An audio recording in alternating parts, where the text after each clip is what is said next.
নমস্কার বন্ধুরা, পূজারিনীর রান্নাঘরে স্বাগত জানিয়ে শুরু করছি আজকের রেসিপি। আজকে আমার রেসিপি ক্রিসপি চিকেন বল। সন্ধ্যাবেলা স্ন্যাক্স হিসেবে চায়ের সাথে কিন্তু এটা খেতে ভীষণই ভালো লাগে। বাড়িতে যদি কোনো গেস্ট এসে থাকে তাহলে স্টার্টার হিসেবে অবশ্যই এই রেসিপিটা বানাতে পারেন। আর বানানোও যেমন সহজ, খেতেও তেমনই সুস্বাদু হয়। চলুন দেখে নেওয়া যাক। তার জন্য আমি এখন ফ্রিজ থেকে চিকেনটাকে বার করে নিচ্ছি। চিকেনটা বার করে এখন আমি চলে এলাম রান্নাঘরে। দেখুন, এখানে আমি 500 গ্রাম চিকেন নিয়েছি আর চিকেনটাকে আমি মিক্সারে দিয়ে পেস্ট বানিয়ে নিয়েছি। আর এর সঙ্গে আমি এখন মিশিয়ে নিচ্ছি 3 চামচ, দেখুন, একদম ছোট ছোট কুচি করা পেঁয়াজ। আর দিয়ে দিচ্ছি আমি 1 চামচ রসুন বাটা, 1 চামচ আদা বাটা, আর দিয়ে দিলাম 1 চামচ ধনেপাতা কুচি। স্বাদ মতো 1 চামচ লবণ, 1 চামচ লঙ্কা গুঁড়ো আর 1 চামচ গরম মশলা গুঁড়ো। এরপরে নিয়ে নিয়েছি একটা সেদ্ধ আলু। সেদ্ধ আলুটাকে আমি এখন এইভাবে গ্রেটার দিয়ে গ্রেট করে নিচ্ছি।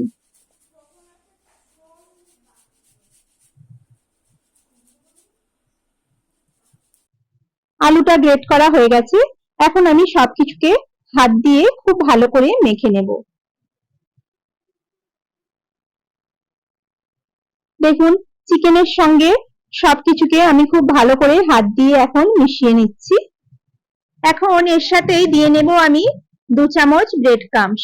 ব্রেড ক্রাম্বসটা দিলে চিকেনের মধ্যে যে জলটা আছে সেটা একদম শোধ করে নেবে। দিয়ে সবকিছুকে আমি খুব ভালো করে আবারও মেখে নিচ্ছি। এখন আমি হাতে একটু তেল লাগিয়ে নিলাম, নিয়ে চিকেনটা থেকে অল্প করে একটু নিয়ে আমি দেখুন এইভাবে গোল করে বলের আকারে গড়ে নিচ্ছি। সব চিকেনটাকে আমি এইভাবে ছোট ছোট বলের আকারে গড়ে নেব।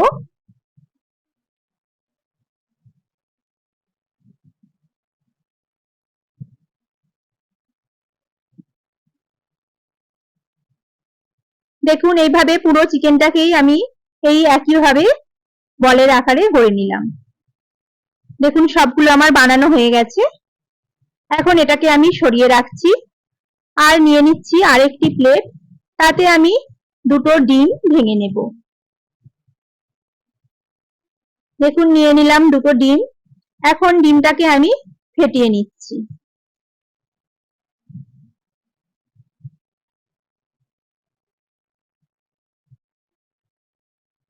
ডিমটাকে ফেটানো হয়ে গেছে। এখন ডিমটাকেও আমি সরিয়ে রাখবো। এখানে আমি নিয়ে নিয়েছি দেখুন কর্নফ্লেক্স।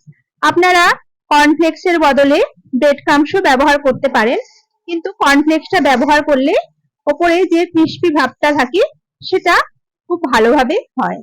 দেখুন, হাত দিয়ে আমি একটু গুঁড়ো করে নিলাম। বাদ বাকিটা আমি দেখুন এইভাবে একটা গ্লাসের সাহায্যে আমি ভালো করে এটাকে গুঁড়িয়ে নিচ্ছি। কর্নফ্লেক্সটা গুঁড়ো করা হয়ে গেছে। এখন আমি নিয়ে নিলাম দেখুন ডিমের গোলাটা। এখন ওই চিকেন বলগুলোকে আমি ডিমের গোলায় ডুবিয়ে কর্নফ্লেক্সে আমি কোট করে নেব। দেখুন, এইভাবে কর্নফ্লেক্সের ওপরে আমি বলগুলোকে গড়িয়ে কোট করে নিলাম।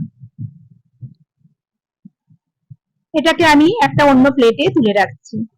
এইভাবে সব চিকেন বলগুলোকেই আমি এই একইভাবে ডিমের গোলায় ডুবিয়ে আর কর্নফ্লেক্সের ওপরে গড়িয়ে আমি দেখুন এইভাবে কর্নফ্লেক্সের ওপরে কোট করে নিচ্ছি। বাকি সব বলগুলোকেই আমি এইভাবে একইভাবে দেখুন এই একইভাবে রেডি করে নিচ্ছি। দেখিয়ে দিলাম সবগুলো আমার রেডি হয়ে গেছে। এখন কড়াতে আমি দিয়ে দিচ্ছি সাদা তেল। সাদা তেলটা খুব ভালো করে গরম করে আমি চিকেন বলগুলোকে ডিপ ফ্রাই করে ভেজে নেব।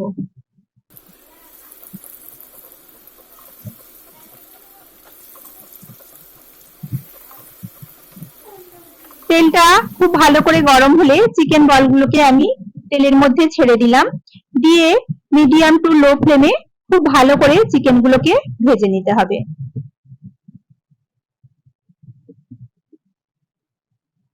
তেলটা আমার অনেকটাই বেশি ছিল, তাই ওপর থেকে আমি আরো কয়েকটা চিকেন বল দিয়ে দিলাম।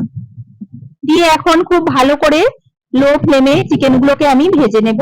বেশি জোর আঁচে ভাজলে ভেতরটা খুব ভালো করে সেদ্ধ হবে না, ওপরটা লাল হয়ে যাবে। দেখুন চিকেন বলগুলো খুব ভালো করে লাল করে ভাজা হয়ে গেছে। এখন আমি এগুলোকে কড়া থেকে তুলে নিচ্ছি। এখন বাকি চিকেন বলগুলোকেও আমি এই একই প্রসেসে ভেজে নিচ্ছি। দেখুন রেডি হয়ে গেল আমাদের সন্ধেবেলার জলখাবার, গরম গরম মুচমুচে চিকেন ক্রিসপি বল। বাড়ির বাচ্চাদের সবসময় একঘেয়ে জলখাবার না দিয়ে মাঝে মাঝে এইরকম মুখরোচক কিছু বানিয়ে দিন, ওদেরও খুবই ভালো লাগবে। আমি এটিকে পরিবেশন করলাম টমেটো সস, কাসুন্দি আর স্যালাডের সঙ্গে।